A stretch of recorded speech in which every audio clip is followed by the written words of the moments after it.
Hey there, my name is Jacob Williams. I'm the Townsend Union Ag Agent, and today I want to talk to you about hemlock trees and the Hemlock Woolly Adelgid.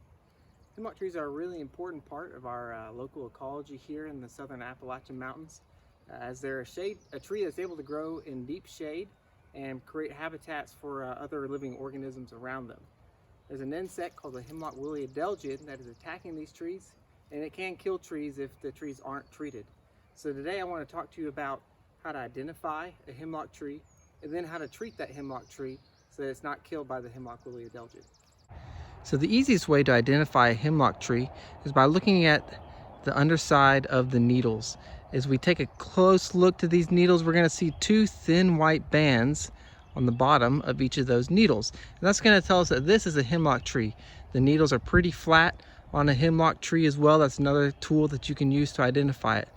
And then if we look, all these little white cottony balls on this tree, those are all egg sacs from the Hemlock Woolly Adelgid that they've laid. And those egg sacs those eggs will hatch, and then there'll be more adelgids coming out, and they'll be feeding on this tree. You can see from this branch right here, we have a pretty heavy infestation of Woolly Adelgids. So this tree really needs to be treated, and that's what we're going to do today. So there's a number of different products that we can use when we're treating a hemlock tree for the Hemlock Woolly Adelgid. But the main ingredient that we want to have in the product that we're using is imidacloprid. And I've got two different bottles out here, two different mixtures, but they both have that imidacloprid in it. And when we use imidacloprid, it's a very effective product to use against the Hemlock Woolly Adelgid. When we do it, and you do it the way that I'm going to show you today, it can last for at least 5 years before you're going to need to retreat your trees. So if you only have 1 or 2 trees on your property, something like bare, annual tree and shrub, a product like this is going to be a lot better for you. It has the imidacloprid in it that you need, but it's going to be a cheaper option if you only have a couple of trees. A product like this is imidacloprid 2F. It's got the imidacloprid in it, but it's going to be much more concentrated. So if you have a lot of trees on your property, this is going to be more expensive, but you're going to be able to treat a lot more trees with this one, the imidacloprid 2F, than you would with this tree and shrub protect and feed. So to know how much imidacloprid we need to put on this tree, we need to find out the DBH, which stands for diameter at breast height, which is 4.5 feet off the ground. So I have a little tape measure here that's going to tell me what the diameter of this tree is at 4.5 feet. This is a logger tape. And so I'm just going to measure this tree real quick. We'll know how many diameters in inches this tree is.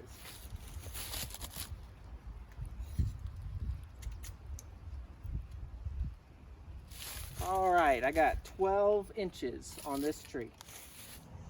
To make this application, I'm going to use what's called a drench kit. This has been given to me by the Georgia Forestry Commission. And so you can come by my office and check one of these out. But what we're going to do is we're going to put 4.75 ounces of this imidacloprid in this bottle right here. And then we're going to fill the rest of this bottle up with water. And that's going to give us the appropriate mixture so that we can apply it on this tree. If we put in 4.75 ounces into this bottle, we fill up the rest with water, we're going to be able to go around the tree, and we're going to pour out 1 ounce of this solution per inch of diameter at breast height of this tree. So this tree is 12 inches DBH. We're going to do 12 ounces of the solution that I make in this bottle.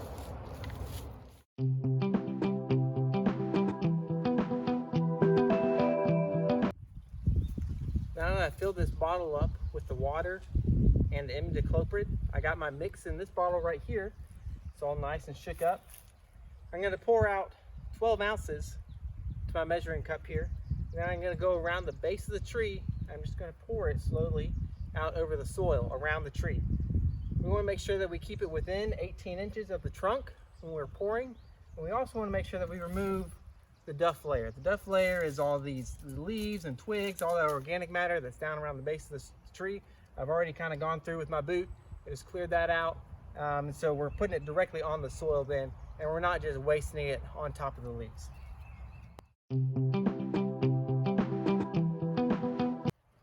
All right, so now I've got it poured out. This tree has been treated, so this tree should be good to go for at least 5 years before we start seeing more of the woolly adelgid showing up on it. It can take up to 6 months for this treatment to be effective, but once it is effective, it's very effective, it'll last a long time. Now, I still have some mixture left here, so I'm going to walk around and find some other trees to treat nearby. This time I'm going to show you how to use a different product. This is the tree and shrub product. It's not as concentrated, so we're going to need to use more of it when we're treating this hemlock tree right here. So again, the first thing I'm going to do, I'm going to get my tape measure. For this product, we have to measure the circumference of the tree. So we're going to measure around, it's the same, the DBH again. Measure around here, 21 inches. So I got 21 inches on this tree. For this product, for the circumference, we're going to do 1 ounce per inch of circumference. So it's going to be 21 ounces of this. I'm going to put it into my jug here. I'm going to put it in my jug here, and then we're going to add in the water. So we fill up to 48 ounces. Then we're going to do the same thing and drench it around this tree.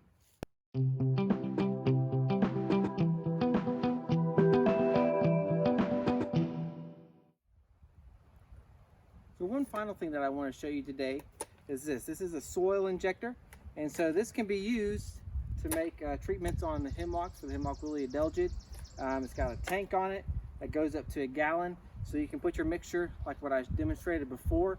You can put that in a tank like this, and it can make it easier to treat hemlock trees. If you're treating a large number of hemlock trees, this can simplify it for you really. Basically, you put this in the ground, and then you push down on the handle here, and it'll eject ½ an ounce per push of whatever product you've put in there. So you make your mix, put it in here, and carry this around with you. It can make it a lot easier to make those treatments to the hemlock trees. This was funded by the Georgia Soil and Water Conservation Commission very generously. They gave me the money to be able to purchase these.